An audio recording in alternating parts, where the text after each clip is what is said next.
ม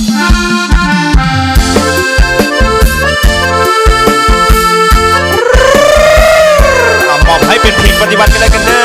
อจากอดิตมอบให้กันได้กันพี่น้องเขาเอาย่า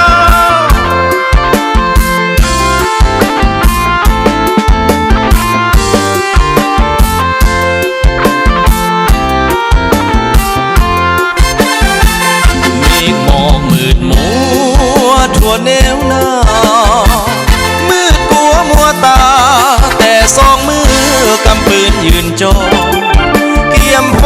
มหน้าที่พิทักษ์เพื่อปกปักภาษาพี่น้องเพื่อคนลาวทั้งพ้องเป็นเจ้าของดินแดนอาณาราที่แนวหน้ากะว่าเป็นเสียงดังน้องดังก้องทั่วท้องนภาฝูงนกสกุณาจาเว้าสัตว์ภูเขาย่ำยีเข็นขาสร้างกรรมทำโทษประสานภาพเต็มตาแค้นอ่ำหัวใจ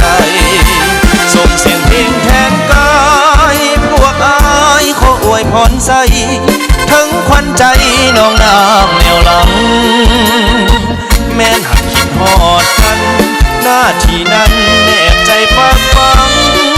ไกลกายแต่ใจเคียงกันพออุดมการอันเดียวกันราตรีแนวหน้าเดือนดาวแจ้งเป็นแสงประกายอาบทาไปทั่วทันที่มันในจิตใจเฮาฝุดฟื้นใจยืนอยู่ภูมิฐานเหล่านั้นเป็นเกียรติในประวัติการมอบสี่วันเสือสู่ศาสตร์ลาว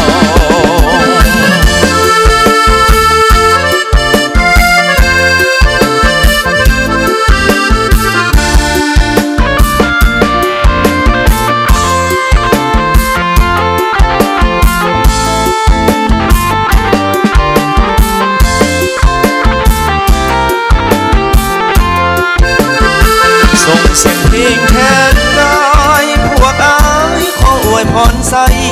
ทั้งควันใจน้องน้ำแนวหลังแม้นหักคิดทอดกันหน้าที่นั้นแนบใจฝากฟังไกลกายแต่ใจเคียงกันพออุดมการอันเดียวกันราตรีแนวหน้าเดือนดาวแจ้งเป็นแสงประกายอาบทาไปทั่วทันที่มัน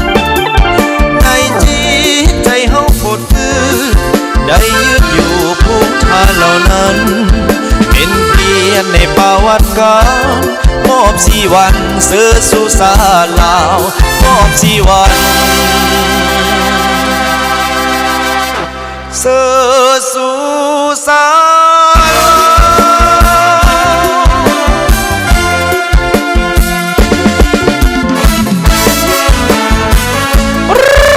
ไปต่อเด้อปาไม่สุดสิ้นกันเลยกันมา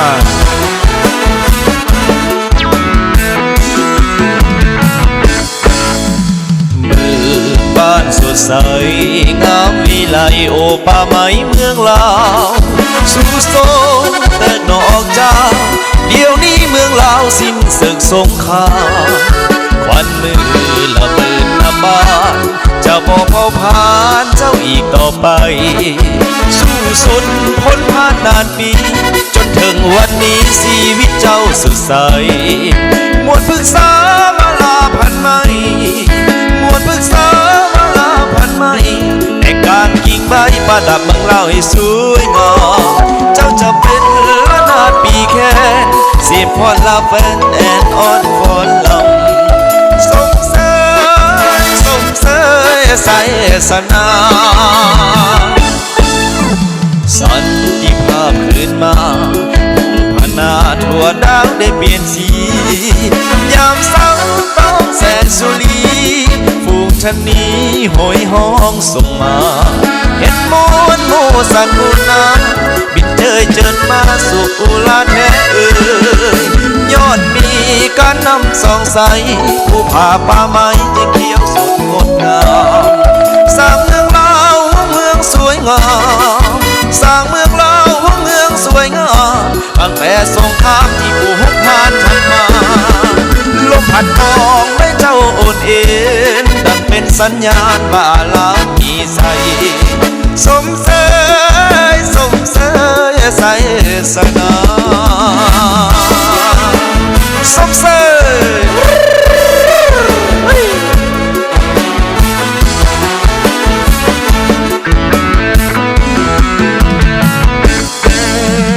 สันติภาพคืนมาองค์พระนาทั่วดาวได้เปลี่ยนสียามสาวต้องแสนสุรีฝูงทนีโหยห้องส่งมาเห็นมวลหมู่สากลนาบินเจยเจิดมาสุขอุราแท้เอ่ยยอดมีการนำส่องใสผู้ผ่าป่าไม้จึงเขียวสดงดงามสร้างเมืองลาวเมืองสวยงามสร้างเมืองลาวเมืองสวยงามตั้งแต่สงครามที่ผู้ฮุกผ่านทำมาลมพัดบอกให้เจ้าโอนเอ็นดังเป็นสัญญาณว่าลาวมีใสสมเสยสมเสยใสสนาเอาไปต่อบานีเนาะ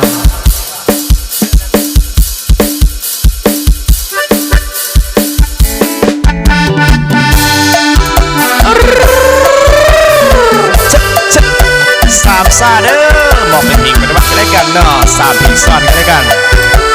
เชียงสั่งสามแนวนานได้กัน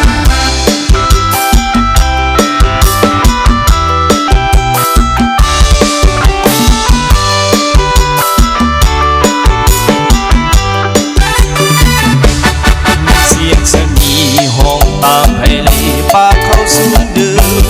ค่ายดังเสียงของนางเฮียกเอิญสังหารยามไปแนวหน้ายิ่งเสียงสนีห้องสงครามใดอ้ายแสนอะไรกินหอดแก้วตาอยากกลับขึ้นมาหาดวงสมนยอมทุกข์ยอมทนเพื่อศาสตร์ของตนความคดขี่เรื่องความหาก็หักเต็มที่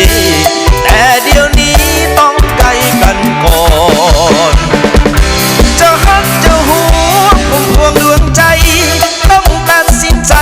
ห่างไกลงามงอนเพื่อศาสตร์ถาวรจะย้อนกลับมา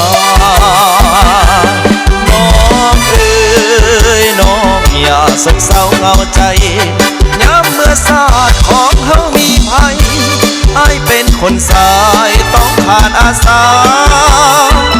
ยอมเสียสละเพื่อศาสตร์สู้จนขอขาดเพื่อศาสตร์ภาษาสิ้นมรณาขอเพียงศาสตร์ยังตั้งอกตั้งใจคอยอ้ายกลับมาหานางจะเสนอสายการจัดตั้งสู่ขอน้องมานอนแนบข้างตั้งอกตั้งใจคอยอ้ายให้ดีเมื่อสันวันดีคงได้ดังหวังน้องเอ๋ยน้องนางจงตั้งใจรอจะ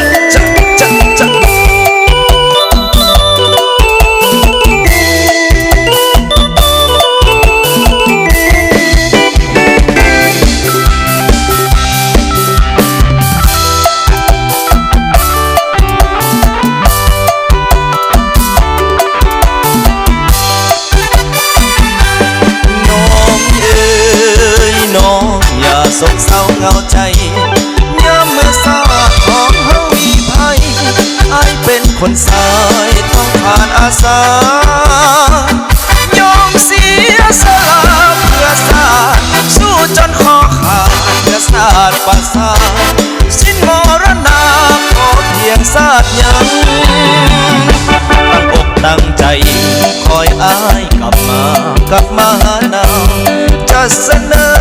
สายการจัดตั้ง